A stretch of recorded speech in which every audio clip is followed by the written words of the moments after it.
Hello and welcome back in my reading corner.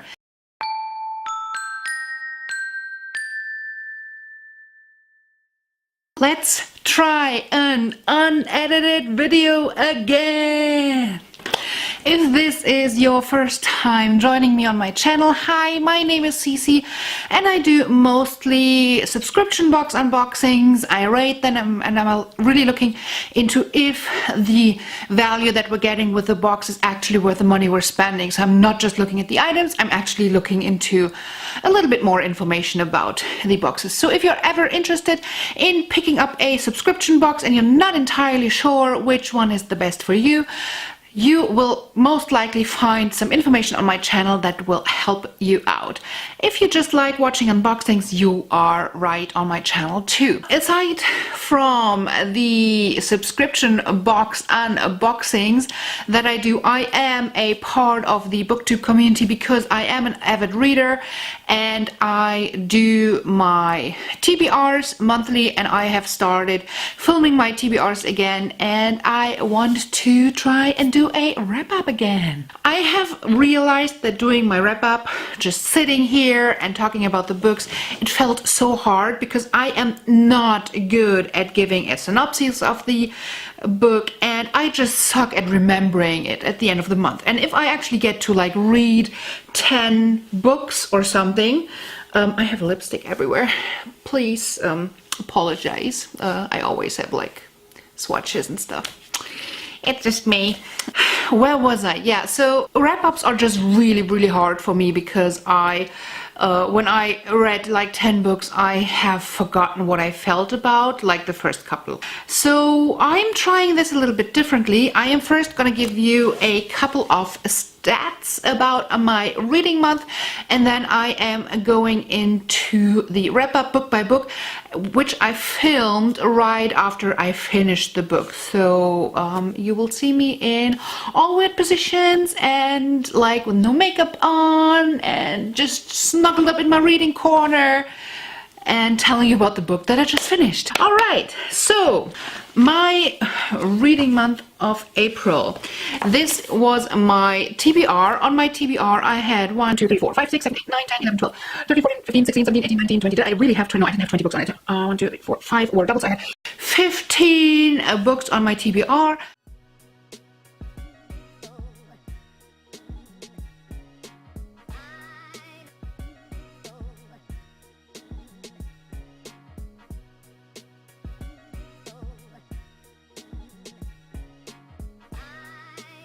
Way more than I usually read. Pretty happy with that.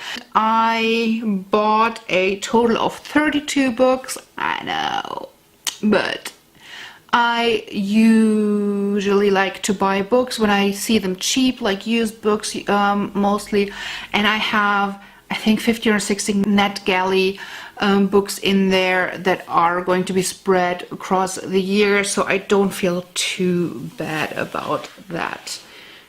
Should I feel bad about it? You don't want to look at the total number that I've spent for books this year, so I might feel bad about that then. But we're not going to look at that. We are not going to look at that. Let's look at the books in detail. Book number 1 in April is Assassin's Blade by Sarah J. Maas. This is a collection of short stories that are a prequel to the Throne of Glass series, and they kind of explain or give a little bit more insight into Celena's history.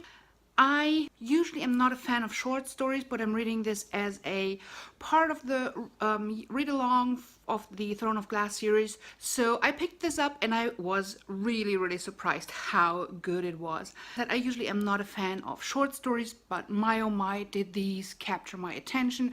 I had so much fun reading these and I loved the insight into the character.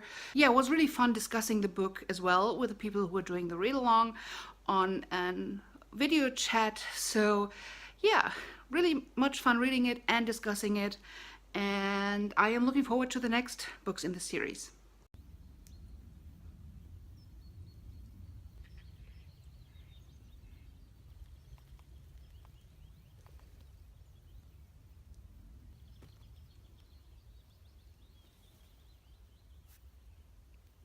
Book number in April is The King's Cage. The King's Cage is the third book in the Red Queen series by Victoria Aveyard, and I just finished it out here on my daily walk and just taking a second to talk to you guys about The King's Cage. I gave the book 4 stars. I really did enjoy it a lot. We're diving more into the politics, manipulation, power, like it's like this huge game of chess, or I don't know, I just like these kind of like stories around manipulation and power and trying to be the one who is in control of the country. And I think that the romance part of this story is woven in beautifully. It doesn't annoy me. People who do watch my channel a bit know that I am not a fan of romance like whatsoever, but here it did melt my heart. I just truly think that whoever just reads The Red Queen and feels like it is not going there, it's not unique enough, it's not in-depth enough, is just like another one of those, I don't know, I wrote down the tropes that I needed to tick the box for a successful book kind of thing. So what did I love most about this book is Evangeline. I would never ever in my life have thought that I would love Evangeline the way I do. I do like an anti-hero, but only when you get an insight into their life and kind of start to understand why they are the way they are. And I feel like this was done masterfully in this third book. I fell in love with the character. I totally understand why she's the bitch she is. She does not turn like, oh, I'm good now. Far from it. But what did I like least? Can I say the ending? It just left me a little heartbroken. I did see it coming, but still I was like, don't, no, don't. But it is good writing. It is. For some reason I had trouble, like I was listening to it on my walks on audiobook, and for some reason I couldn't get lost in the world like I usually do. And it's not about like the current situation. I am currently getting lost in City of Glass. I was getting totally lost in Assassin's Blade.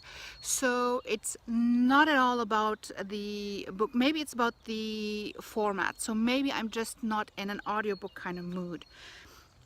I don't know. I will find that out with the next audiobook that I'm going to be listening to. I'm quite sure that I'm going to be heartbroken again, that I am going to hate the freaking world, that it will mentally destroy me. I can't wait.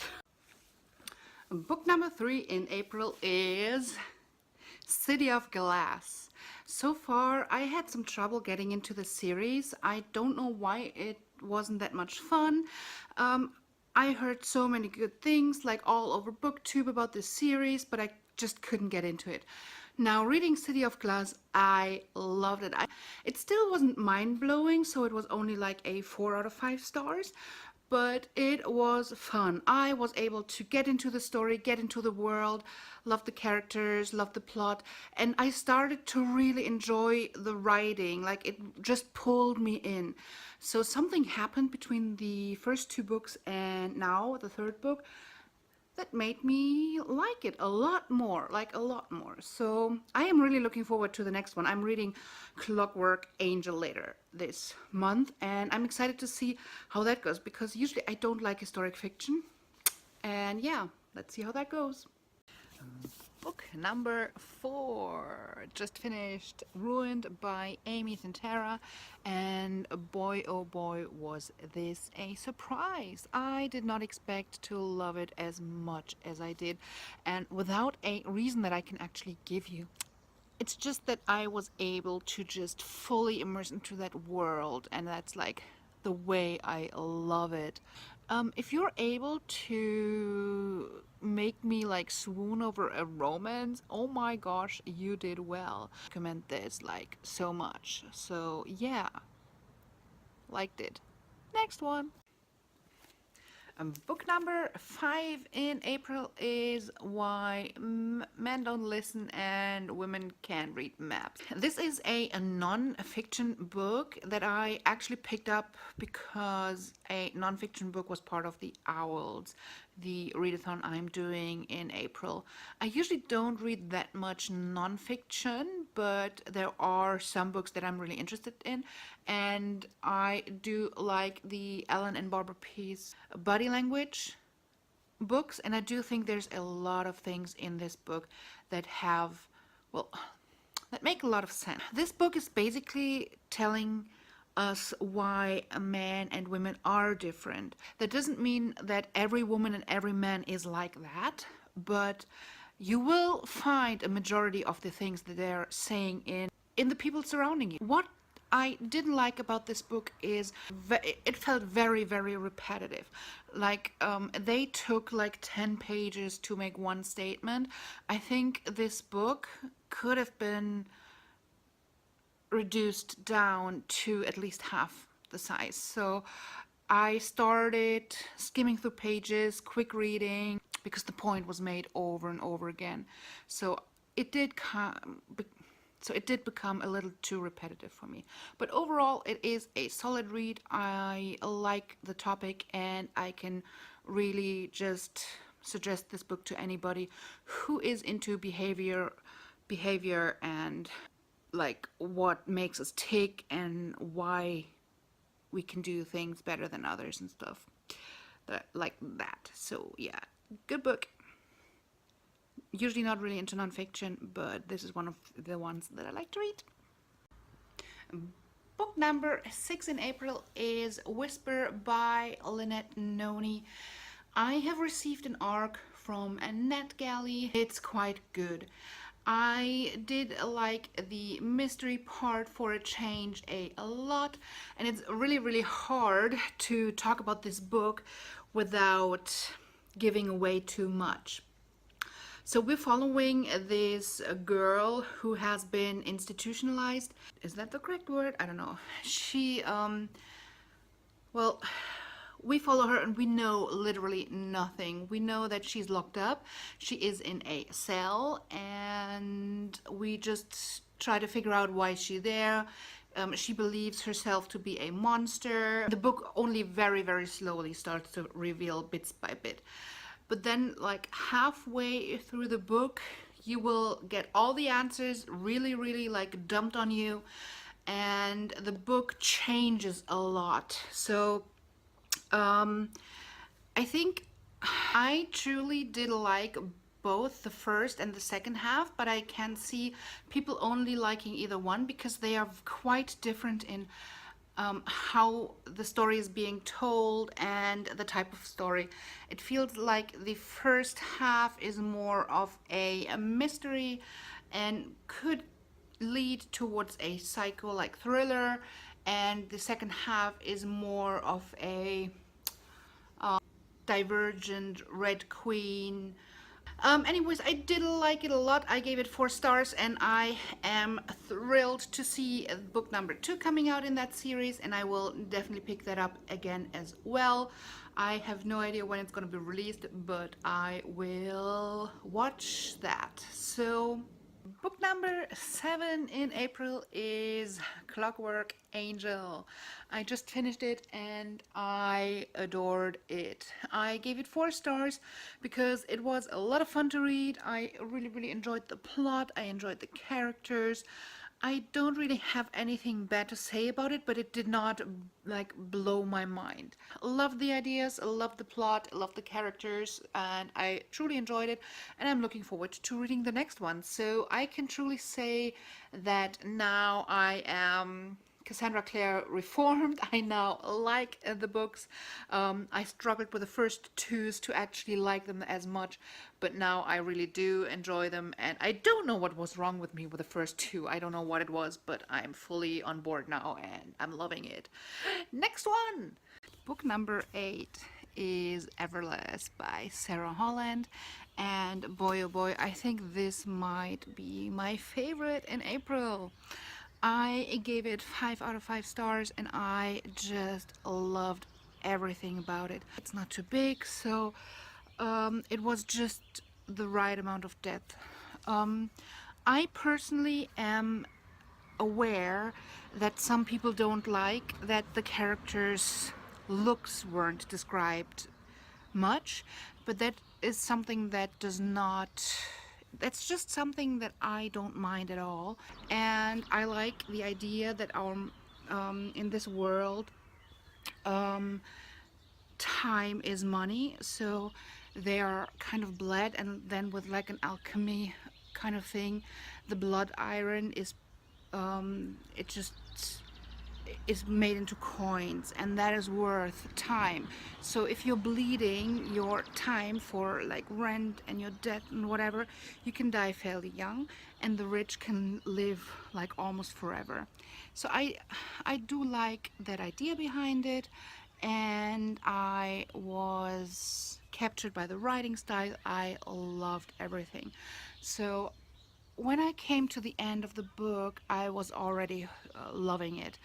And then came the plot twists, and I did expect some plot twists to happen, but I did not expect this to happen.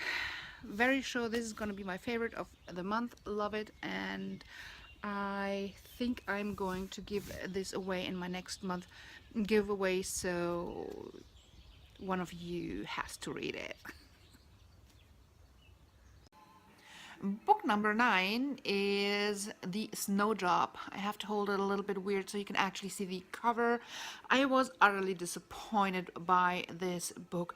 I received an ARC on NetGalley and I was really looking forward to reading it, but there are just so many issues with this book.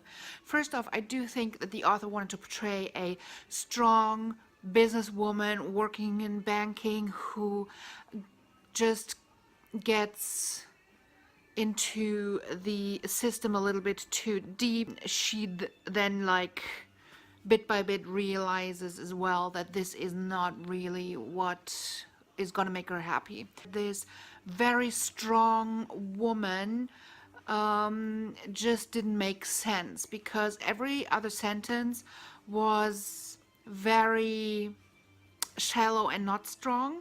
It was like, oh, let's go to this place because we might find a guy that we can marry there. The way she acted around her job just did not scream strong businesswoman at all.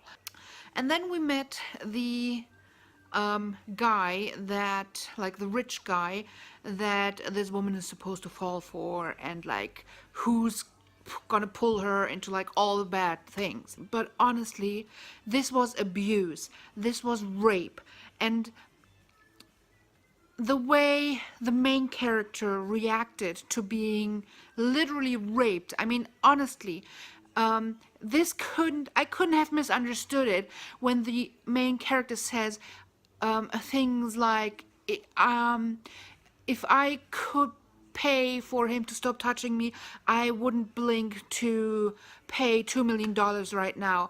But then, like, the second sentence is, oh, I'm gonna let it happen because he might be the guy who's gonna sort me out. What? It just doesn't make sense to me. She doesn't react like somebody who was just abused. The second half of the book isn't too bad. This is why I actually gave it 2 stars, even after all this mess. Okay, so let's see how I'm gonna cut that down, because I don't want to talk for 6.5 minutes in my video about a book that I didn't like. On to the next book. The 10th and most likely last book in the month of April is Crown of Midnight. This I have read as part of the Throne of Glass read-along with Becca, Leia, and a couple of other amazing people. So that is a lot of fun. For me, it is a first-time read. It's very hard to give a synopsis of a book that is part of the series. This is part 2 in the Throne of Glass series, and it just picks up where book 1 pretty much left off. I loved this book. The whole series, the whole world is so much fun. I am thoroughly enjoying it. I loved the ending. It gave a big whoa moment. it didn't feel that big to me. I knew my response should have been bigger than it was. Yeah, I think there was a 4 out of 5 stars because it was amazing. I loved it, but it wasn't like blew my mind kind of 5 stars. The last book in April, and the next book is gonna be read in May. So these were the 10 books that I read in April. Please let me know down in the comments if this format is fun for you to watch. It is much easier for me to film while I go along the month, so this is a format that I can actually keep up. Let me know if this works for you. If you haven't done so before, head on over to my giveaway. I do a monthly giveaway with the books and stuff that I get in subscription boxes that I don't need or not intend to keep. So I always have awesome books and items to give away. You should definitely check that out right now. If you haven't done so before, please hit that subscribe button to support me, and I hope to see you back on my channel soon. Bye!